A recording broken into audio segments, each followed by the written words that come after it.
I'm going to get ready and talk a little bit more about how I make my goals and how I go about setting goals that I believe I will actually be able to achieve and stick with. Unfortunately, I left my makeup bag in the car all night, so all of my products are freezing cold, but that's okay. But as far as my goals, so I do work a corporate job, so a lot of the things that I've learned about goals, I've learned in the past few years from this job and the way they make goals for, our careers and the company are actually super relatable to my personal life. And so one of the things that I thought was really smart is starting really, really broad, like starting with an annual goal. So what is your big header of the year? And then after you've come up with that, you can break that down into quarterly objectives. And by quarterly, like every 3 months. So you can kind of check in where you are at the 3-month timeline to see, okay, like, do we need to adjust? Are these goals manageable? Are these achievable? Do I even still want to achieve these goals and things of that nature? So start big, break down into the quarterly objective, and then break the quarterly objective. Oh no, I'm nearly out of this, my foundation. I have another one, but it's in the other room. I don't want to go get it. So as I was saying, break your quarterly objective down into a weekly plan. And the weekly plan is where it really gets to be like how this annual goal relates to you on a week-to-week basis. So the weekly plan will be super detailed about what actions you should be doing or what like success markers you should see if you're sticking to the goal and things of that nature. Another thing I do when I look at, and I can like probably talk about my specific one, just to give like an example. Maybe I'll do that in another video. But this is just high level of kind of like how I set my goals. And then I could talk about like more of my specific goals and plans in another video. I chemically burned myself right there. I felt like I needed to exfoliate right there. And I think I went a little too hard and with the scrubbing. And then I also used like this AHA, BHA serum. It's by Pharmacy. I really like it, but it literally like almost burnt a hole in my face. So, but I think it's because I had scrubbed off like the first layer of my skin prior to using it. So that's probably the problem. Next is risks I can take. And I think this is a fun one to think about because, and I'm not like the most risky girl. I like to kind of, play it safe a lot of times and be very responsible. I mean, clearly, if I'm someone who's like making these specific types of goals and plans, like I'm a planner. And I didn't actually used to be, which I could talk more about that another time, but I didn't actually used to be. I used to like be very free-spirited and just, yeah, it was definitely more go with the flow and more kind of whatever.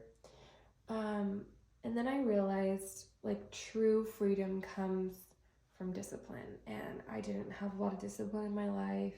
I liked kind of doing things last minute. I liked thinking that I liked the principle of being a free spirit, but I think you can still be a free spirit and have discipline. I just think makes your life truly so much better. And I got really disciplined probably in 2020 is when I started to become a much more disciplined person.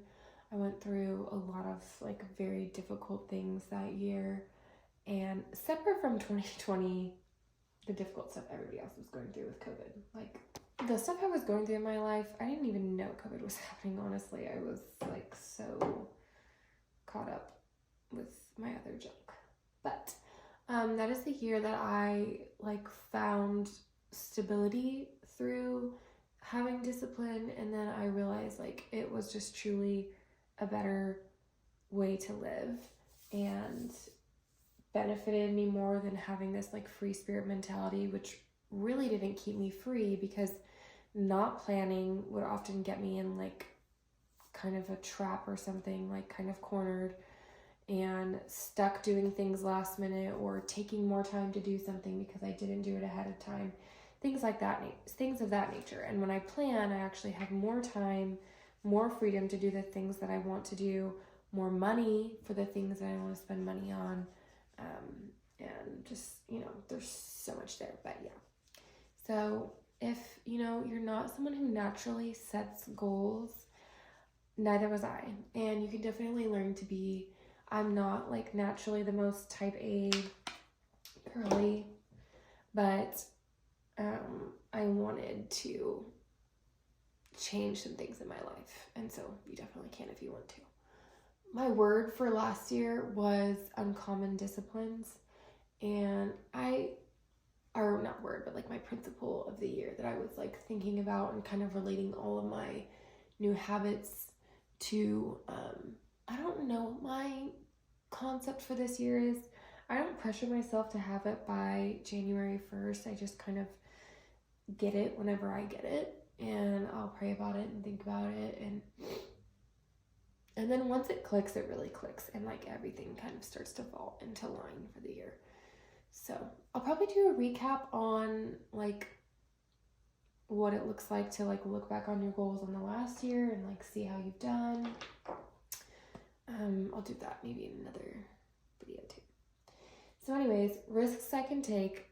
Sorry, I got like down a little rabbit trail. Risks I can take. I think this is important to continue to challenge myself. And I think risks are really good because that's how you grow. And I can, get stuck in the playing it safe side of things. But I definitely want to take more risks again this year, and really push myself, because you've probably seen the like little Venn diagram thing that's like your comfort zone, what makes you uncomfortable, and then the circle of where you grow is like right in between the two. So that's what I want to continue to push myself to do, is find the things that are like a little risky for me, but still things I want to do, want to learn about, and that's like really where the growth happens. So risks I can take is another great way to make goals for the year. And you could fill that out before you fill out the part on like the big header of like annual objective. Like I would do that last after you kind of do your brainstorming thing, which is another thing I wanted to say. A lot of times when I'm kind of figuring out what I want my year to look like, I will just brainstorm a lot. So I actually probably shouldn't have started out with like the annual objective or annual goal, quarterly objective thing, because that's kind of what comes in last after you've done all the brainstorming, but live and learn. So yeah, as I was saying, brainstorming is super important. A lot of times in the new year, I like to kind of get off of social media starting. This year, I did it like as soon as my work out of office time started, because I didn't want to spend any of my time like wasted scrolling. I wanted to make the most of my time off of work. So I, put away social media. But I think I did get on like 1 or 2 days over the break, because I just wanted to kind of see what everybody else was doing, if anybody had any cool New Year's ideas. I saw a lot of people doing in and out for the year, which I think is cool, and I have a variation of that I do. But I also saw this, Tiffany Houghton posted it. It was a really cool Google Sheets template about basically tracking where you ended the year. Most of it was like financial, but like tracking where your investments were, where your savings is, and kind of all of those metrics. So I thought that was really good, so I can be really financially accountable next year to be like, oh, I'm in the exact same place I was last year, or okay, we grew by this amount, we hit our goals, or maybe we went backwards a little bit on some numbers, but maybe we bought a house or something like that. So yeah, just like really, it's a good way to keep tabs and know where your money is going and what you spent money on in the year. Because sometimes I know I'm not being financially irresponsible, but it's like, where did the money go? I don't know. So it had financial metrics. It also had like places you went during the year and why you went there, which is a fun way to track your travels. And then this wasn't originally on hers, but I added a segment on books that I read because I thought that would be fun. Anyways, super good way to track. I could post her link that she posted to the Google Sheets, and it's very well organized, and I think a very good way to recap your year. And maybe this is probably also part of the brainstorming stage. Recap your year, see where you ended, and that'll give you a good idea of like realistically where you need to go in the next year, to either fix things if things didn't end where they should, or how to grow more. Next is, so my version of ins and outs is doing start, stop, continue. This is also something we do at work, and it's basically what do we want to start doing, what do we want to stop doing, and what is already a good habit that we're doing. So what do we want to continue doing? And this is super good because obviously, unless you just really need to, there's probably things that you probably don't need to overhaul your whole life at the beginning of every year. So taking a good measurement of things that you want to stop doing specifically, and things that you think are good and that you want to continue, like good habits that you've picked up over the year, I think it's super good for that. Okay, those are a few of the things I do to brainstorm what I want my goals to be for the year. So after you do your brainstorming, watch people's YouTube videos, see what they're doing on Instagram stories, maybe watch some inspirational TED Talks. I know my hair looks crazy, but I'm not fixing it today since I'm working from home. I don't want to waste the heat. So yeah, once you do all your brainstorming, once you watch YouTube, see what people are doing on Instagram, maybe watch some inspirational TED Talks, like I said, read a book. Maybe there's a really good book that you've been thinking about that would help you get your mindset for what you want your year to be about. Last year, I read a book called Sabbath. It was a really good place mentally to start. Once you've done your brainstorming, kind of made your broad list, then you can drill down and get what your large goal is for the year, break it down into those quarterly objectives, and then discuss what your weekly plan looks like. So for your, annual goal, don't include something about, I want to be able to lift 200 pounds by the end of the year, but your weekly plan does not reflect that because maybe you never have weightlifting in your weekly plan. So that's another thing I wanted to mention. 3 keys for meeting the goals and the objectives that you set. And one is being honest with yourself. This one can be very hard. Sometimes it's not hard, but especially with finances, if maybe you didn't end up financially where you wanted to at the end of the year, put down the real number of where you ended. Don't put down a different number.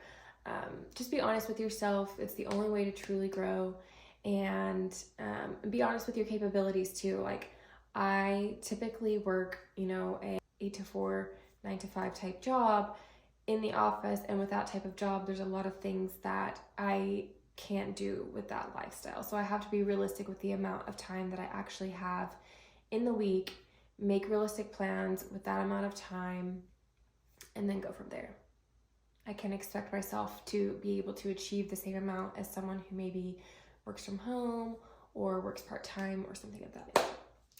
Next is being practical and realistic. So, looking at the state of where your finances and your career are now, maybe don't make a goal to fly to the moon next year if that's not a reality. So making sure your goals are measurable and achievable with what you have. That doesn't mean you shouldn't set like big goals for yourself and have big measures of success. It just means that you should be realistic and set goals that you can actually achieve. And then the last one, and I think probably the most important one, is to set yourself up for success. So if you want to, maybe this is the year of health for you.